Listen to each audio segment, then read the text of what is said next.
یعنی کہ آپ کے اوپر وہ اتنا ڈومینیٹ کر گئی ہے وہ تخیلاتی محبوبہ کہ کسی کی زندگی میں ضرورت ہی محسوس نہیں ہونے دیتی وہ. نہیں ضرورت کی تو محسوس کیوں نہیں ہوتی ہے, مطلب ہے کہ اگر انسان ہے تو پھر یہ تو تمام چیزیں ہیں نا, وہ تمام چیزیں ہوتی ہیں, لیکن آپ اس سے آگے ایک چیز کہلاتی ہے سیکریفائس, قربانی. آپ کیا دے رہے ہیں؟ بالکل بالکل قربانی, اور یہ ہر کوئی نہیں کر سکتا. یہ بات سمجھ بھی نہیں پائے گا کوئی, جو میں کہہ رہا ہوں نا.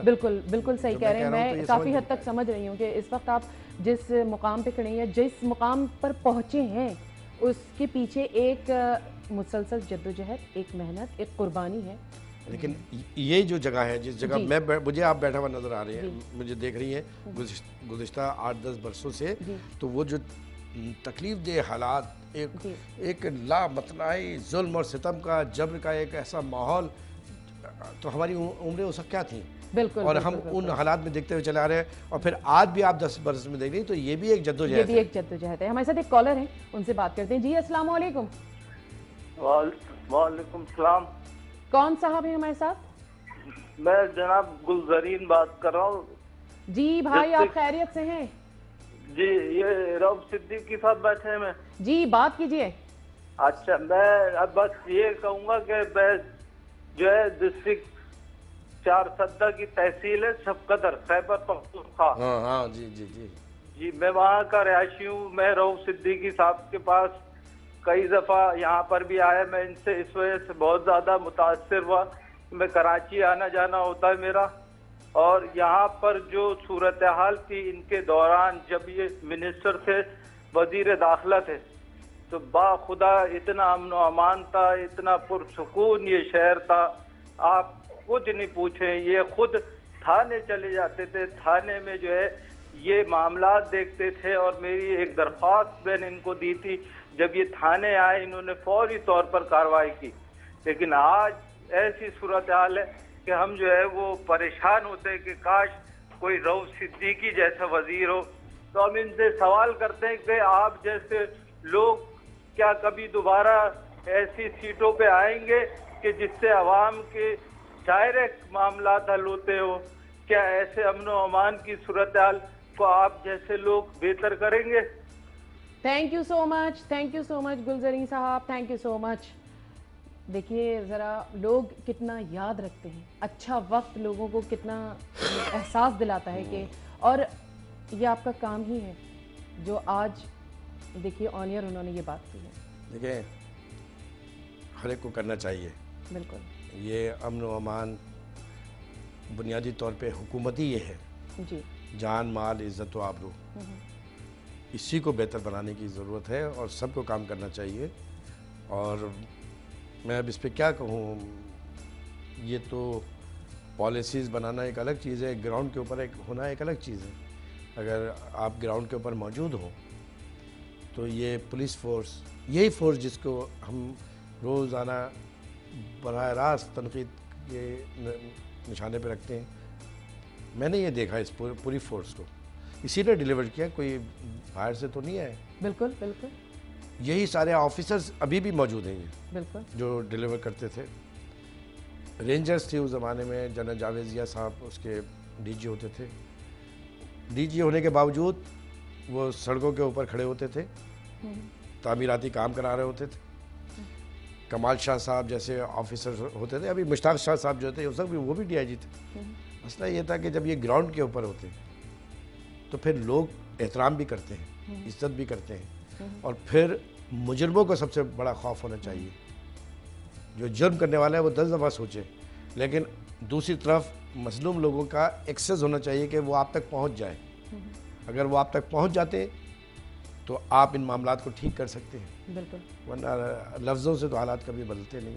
بالکل, اس کے لیے عملی قدم بہت ضروری ہے, اور انشاءاللہ تعالی ہمارے ملک میں بلکہ کراچی میں جو اس وقت حالات ہیں وہ ضرور بدلیں گے, کیونکہ جہاں پر عبدالرؤف صدیقی صاحب جیسے لوگ موجود ہوں گے وہاں کے حالات انشاءاللہ تعالی بڑی جلدی بدل جائیں گے, اللہ نے چاہا تو. ہمیں مایوس بالکل نہیں ہونا چاہیے. بالکل نہیں ہونا. اچھا, ایک دفعہ پھر ہم آتے ہیں اس بک کی طرف, تاریخ کعبہ, ہسٹری آف کعبہ, جس میں کہ اوباما صاحب کے خط اور فرانس کے صدر کے خط موجود ہیں. تو یہ خیال کیسے آیا آپ کو کہ ان خطوط کو کمپائل کر کے اور ہسٹری آف کعبہ پہ ایک نہیں, اصل میں یہ ہوا تھا کہ میں بہت زمانے سے سوچتا تھا کہ خانہ کعبہ، تاریخ بیت اللہ تو لکھی ہے، مکے کی تاریخ تو لکھی گئی ہے، اس میں تاریخ بیت اللہ کی، لیکن ایکسکلوسیو کعبے اور اس کے خانہ کعبہ کے جو متولی ہیں بنی شیبہ، وہ اس کا حصہ آج بھی ہے، زمانے جاہلیت میں بھی تھے اور رسالت مآب صلی اللہ علیہ وسلم کے بعد بھی یہ خانوادہ کعبے کے ساتھ منسلک ہے، ان کی اجازت کے بغیر دروازہ کھل نہیں سکتا، بالکل۔ تو اس کے متعلق کوئی کتاب نہیں تھی، تو میرے دوست ہیں شیخ صالح الشیبی اور عبد الرحمن شیبی، ان سے ایک دفعہ میں نے پوچھا کہ تمہاری کوئی تاریخ ہے، کہاں ہے، تم تو زبانی بتاتے ہو؟ تو ایک کتابچہ تھا 40-50 صفحے کا، وہ انہوں نے مجھے دے دیا تھا، فوٹو اسٹیٹ۔ اچھا۔ اب اس کو میں نے پھر کمپائل کرنا شروع کیا تو پتہ چلا کہ اس کو جب اردو ترجمہ کیا تو 20 صفحے رہ گئے، اب 20 صفحے میں کتاب کہاں ہوتی؟ پھر اس طرح کرتے مختلف چیزیں جمع ہوئیں، پھر قرآن اور حدیث کی، پھر وہ ہسٹری آف کعبہ اردو، عربی اور انگلش زبان، تو یہ تینوں، تو یہ میں نے تمام سربراہان مملکت کو بھیجی، امریکہ کے صدر باراک اوباما کو بھی بھیجی تھی۔ جی یہاں پر میں ایک بریک لے رہی ہوں، پھر ہم اس بات کو کنٹینیو کرتے ہیں، کہیں نہ جائیے، پروگرام ہے ٹی ٹائم۔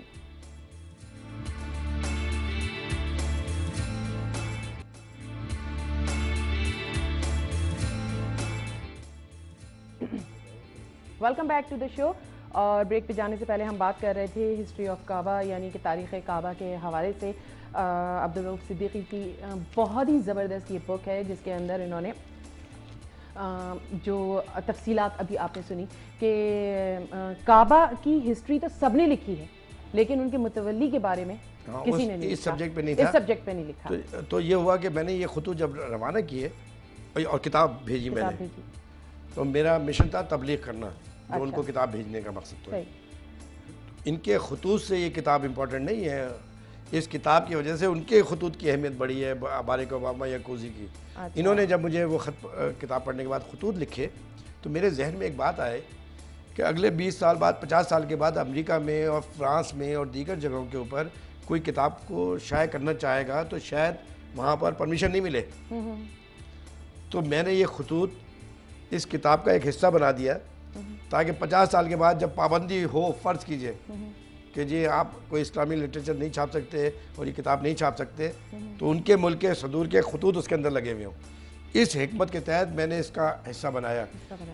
یہ خطوط میرے اس کتاب کے لیے باعث عزت نہیں ہے، بلکہ میری کتاب کی تاریخ، بلکہ اس کتاب تاریخ بیت اللہ کی وجہ سے باراک اوباما اور کوزی کو عزت سے ملی ہوگی۔ بالکل، یہ آپ نے بالکل صحیح بات کی۔ کچھ ایک چھوٹی سی میں آپ کو سنا دیتا ہوں۔ یہ آپ نے کہا تھا ہلکی پھلکی سی کوئی چھوٹی سی، تو میں آپ کو ایک غزل کے چند شعر سنا دیتا ہوں۔ کیا گا کے سنا رہے ہیں؟ نہیں، گا کے تو وہ آواز ہی اچھی نہیں، کیا کریں۔ اور دوسری بات یہ ہے کہ مجھے لکھنے میں کبھی کوئی مشکلات نہیں ہوتی، مجھے پڑھنے میں ہمیشہ شرم آتی ہے۔ اچھا۔ ہاں، میں پڑھنا میرے لیے بڑا مشکل ہوتا ہے، اور یہ ایک جبر کر کے پڑھ رہا ہوں میں کہ جب بچھڑنے کا خوف تھا دل کو، جب بچھڑنے کا خوف تھا دل کو، تیرا ملنا بھی ایک عذاب لگا۔ جب بچھڑنے کا خوف تھا دل کو، تیرا ملنا بھی ایک عذاب لگا۔ انجمن انجمن نظر تیری، شہر در شہر انتخاب لگا۔ انجمن انجمن نظر تیری، شہر در شہر انتخاب لگا۔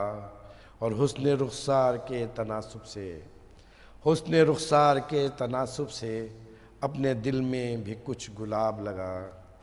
اور حسن سے تیرے چار چاند لگے، حسن سے تیرے چار چاند لگے، عشق سے میرے آفتاب لگا۔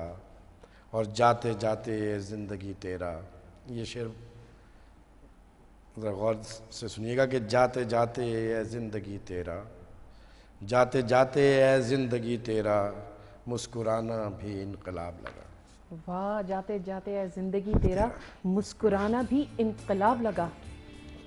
بڑی گہری بات کہہ دی آپ نے اس میں تو۔ اور سنو؟ جی ضرور۔ نہیں، میں تو یہ پوچھ رہا ہوں کہ بالکل، اب آپ وہ کہتے ہیں نا کہ بس سناتے جائیے اور ہم سنتے جا رہے ہیں، کیونکہ پروگرام جو ہے اپنے اختتام کو پہنچ رہا ہے، تو ہم چاہیں گے کہ آپ